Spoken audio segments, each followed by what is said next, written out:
Yes, people, what's going on? Welcome back to AdamMcKola TV. I'm obviously Adam, and I am right now being very consistent, ain't I? Loads of videos coming your way. Hope you've been enjoying them all. Thank you for tuning in. Thank you for subscribing. Thanks again for 100k. We're going to try and keep it rolling now. We're very close to 101k. If you haven't hit that subscribe button, get doing it right now. And of course, like I've said before, we've got so much content coming your way. Not only your usual Manchester United content, but we're also going to be covering all things football for you non-Manchester United fans as well. So we'll have a little bit of chat about everything for you all. So make sure you're keeping it locked and subscribing and joining if you can too, and getting all your comments in the comments below. And today I woke up, thought let me have a sniff around online, what's there to talk about today, and I see Sergio Aguero linked with Manchester United, and it's not the first time I have seen this rumour. Now let's start off by saying it's Paul Ince saying Manchester United should make a move. That's all it is at the moment. So I'm not I'm not saying anything is going to happen. I'm not saying these are serious, credible rumours. I'm not doing anything like that. And of course, Paul Ince joined Liverpool, so we probably shouldn't trust his judgment anyway. But Sergio Aguero is out of contract in the summer. United have been linked with him, and as I said, by nobody reliable. He's 32 years old at the moment. He's 33 years old in June. And Manchester City aren't looking like they're going to be renewing his contract. He's also been sat in the stands a lot as well. And with the way Pep Guardiola comes in and the way he wants to play football, at the start, if you remember, there were doubts about whether Sergio Aguero would survive under Pep Guardiola.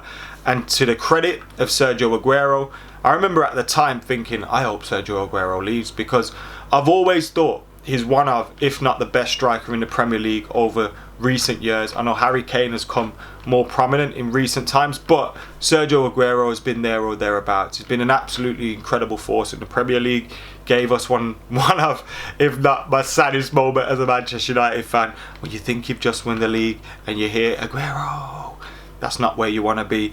He's clearly been a world-class striker over the years, but there's also always been that thought, does Pep really want him? Now it looks like Aguero could be on his way out of Manchester City, and that means he's going to be linked with a whole host of clubs, as you'd imagine. And he's been linked with Manchester United a couple of times. So let's explore this idea. Could Sergio Aguero actually join Manchester United? Could it actually happen? Could it? Could he swap the blue side of Manchester for the red side? The blue bit of Manchester for the red big bit? Could he swap those two?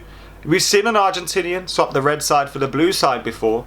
Obviously, Carlos Tevez was on loan at Manchester United at that time. So it was an easier deal to happen. United didn't have to accept a fee. And there's similarities here. Manchester City wouldn't have to accept a fee because he'd be out of contract. He'd be a free agent. So there's none of those stumbling blocks to suggest, well, first off, you got to get a bid passed by the club, because there's no bidding process with this one. Because he's out of contract. So that takes one of the stumbling blocks out of the way. Now you look at Manchester United and Ince Cavani, there's doubts whether he's going to stay at the club. He's around the same age as Sergio Aguero. He's a world-class striker like Sergio Aguero, but there's been talk about him going back to Argentina, maybe not staying at Manchester United beyond this summer, and there's been doubts about his fitness a lot for Manchester United as well. He hasn't been fit much. Now you could say the same about Sergio Aguero, but when you look at his recent injury history, and I've got it here in front of me, he had the coronavirus, which has kept him out for 10 games. That's not an injury as such. But besides that, his recent injury record isn't that bad, or it isn't as bad as you would imagine. Obviously, missing those 17 games in the 19-20 season was a big one. But besides that, he's only ever missed a handful of games at a time. Now, a lot would depend on whether he sees himself as someone that should be starting week in, week out for a club, or someone that could be playing maybe the role of an experienced striker, a la Cavani at Manchester United now. What role does he see himself in? You can't see United offering him the first choice week in, week out. Some clubs won't look to do that. But there will be clubs out there that will be queuing up to have Sergio Aguero as their main man. If you're thinking about all the different countries that he could go to, Italy, Spain, we've seen players go out there, especially to Italy, and just get a little bit more longevity in his career. So you could definitely see that with Sergio Aguero, but it would come down to a choice of, does he want to stay in the Premier League where the big money is, you know, and maybe be a little bit of a super sub for some clubs. We know Edinson Cavani may or may not be there. So Man United might have a striker-shaped hole that they need to fill in the summer. Now, we've been linked with Erling Haaland, who's, I think, Ole Gunnar Solskjaer's first choice, and I think that's a reasonable guess to make, isn't it? That Erling Haaland is Ole's first choice as striker. That's probably why there's doubts over Cavani. He maybe wants to bring in Erling Haaland this summer, and he's trying to make sure that there's space there in the squad for him. Because although there's rumours about Anthony Martial, Manchester United need a number of striking options. Do you know what I mean? They're very, very unlikely to let go of Cavani and Martial in a summer and then just bring in one striker. Or, you know, because then you're going to have to bring in two strikers. Now, do you bring in Haaland and Aguero? That's not going to happen, do you know what I mean? So, I think, despite the rumours, Anthony Martial will be staying. Edinson Cavani may be leaving. That means, will we be seeing someone like Haaland come in? Or could there be a stopgap option like Sergio Aguero?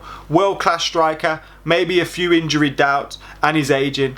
But there's not been as many strikers as good as him over the last couple of years. And with a point to prove, leaving Manchester City, going to Manchester United, could he be, you know, someone that wants to make that move for revenge reasons over Pep, over City, for maybe not giving him the opportunity? That could be a good driving factor. But will it really happen? I've got to say, I doubt it. You know, Sergio Aguero's not going to be out there, you know, listening to Paul Ince, and nor are Manchester United. They're not going to be taking his advice. I wouldn't be surprised if he was on a list, but I can't see United making it happen. One, I don't think at this moment in time under Ole Gunnar Solskjaer they'd want to be seen as taking City's scraps, although it's pretty good fucking scraps, you know what I mean? He's a world-class striker. And it could turn into a Carlos Tevez move, but I see it being more a Alexis Sanchez. Maybe he gets more injury issues if he does come to Manchester United. You get big wages on the books and someone that's not playing sitting in the stands and begins to look out of place. Now, I think that risk of failure, embarrassment, all that stuff would probably mean United steer clear. And I see us looking for a more longer term option anyway. But you've seen how our club runs. You've seen how they work. They could market the fuck out of that. Do you know what I mean? They'd probably market it as a win over Manchester City, pretend that Manchester City wanted to keep him or something. And we saw how we ended up with Edinson Cavani in the summer. Like, as much as I like Edinson Cavani and I'm glad he's at the club, we saw the manner of that move, and why it happened was because we didn't get our other targets. And that would be the kind of move Manchester United would end up making, but I just can't see it happening at all. And I tell you something, Arsenal's probably one that is more likely. Aguero to Arsenal with the Arteta link, him having worked at City with Sergio Aguero, maybe knowing him a little bit more, knowing his fitness past, his injury past, knowing, you know, just the player, what he wants, what he needs. Maybe that relationship could come into play. Arsenal, they look like a team that haven't really got, you know, massive funds in terms of to splash out on a transfer fee, but free transfer, huge wages. They've done it with Willian. That kind of ticks all the boxes, doesn't it? So, as much as I'd like to sit here and say, Sergio Aguero, come to death row, come to Manchester United, make it happen, I just don't see it happening. And I don't really see it being realistic, even if Paul Ince wants to make it so. Anyway, guys, let us know your thoughts in the comments below. Should United be after Sergio Aguero? Where will he be next season, actually? Where do you think he'll be? Is Arsenal the one? I think he's going to be at Arsenal next season. I got a strange feeling about that one. I do think he could be at Arsenal next season. But you could go back to Atletico Madrid. You know, team up with Suarez. That would be a formidable partnership up top. You could see him go anywhere. There'll be a queue of clubs after him. Juventus even is a possibility. PSG, team up with Poch. There's so many options for him, but I don't think Manchester United will be one of those. Anyway, thank you for tuning in. Make sure you keep it locked. See you later.